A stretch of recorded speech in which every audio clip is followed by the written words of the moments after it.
আসসালামু আলাইকুম ওয়া রাহমাতুল্লাহি ওয়া বারাকাতুহু। হাই ফ্রেন্ড, বন্ধুরা, সকল দেশবাসী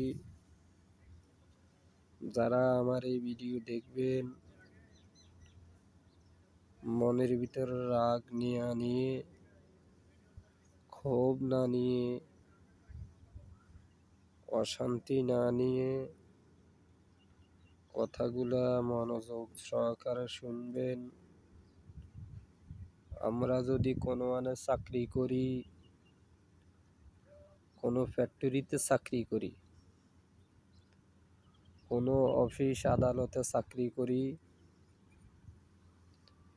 তাহলে আমাকে ওই অফিসের মালিক, সে অফিসের মালিককে আমি জীবনে দেখি নাই। কিংবা কোনো ফ্যাক্টরিতে চাকরি করলে ওই ফ্যাক্টরির মালিককে আমি দেখি নাই। কিংবা কোনো কোম্পানিতে চাকরি করলে ওই কোম্পানিকে কিন্তু আমি দেখি নাই। ওই কোম্পানি হঠাৎ করে আসি যখন আমাকে বলবে,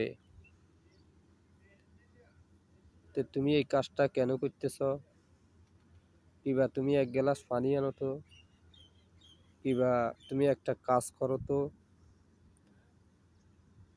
তখন আমি কি বলবো? ওর কথা তো আমি শুনবো না। কেন? সে ফ্যাক্টরির মালিক কি না এটা তো আমি জানি না। সে কোম্পানির মালিক কি না এটা তো আমি জানি না। হঠাৎ করে আমার কাছে আসি বললো আমি এক গ্লাস পানি এনে দেওয়ার জন্য, তো আমি পানি আনি দিলাম না। তখন কি আমার চাকরি থাকবে? নিশ্চয়ই আমার চাকরি থাকবে না। তখন যদি আমি যাই তার জিকির করি, কিংবা আপনি আমার মালিক, আমি আপনার গোলাম, এরকম বাজে যদি আমি তার জিকির করি, তার সামনে যাই, অথচ সে যদি আমাকে একটা কাজের অনুমতি অর্ডার দিল, একটা কাজ করার জন্য বলল, অথচ আমি সেই কাজ করলাম না, ঠিক তেমনি বাজে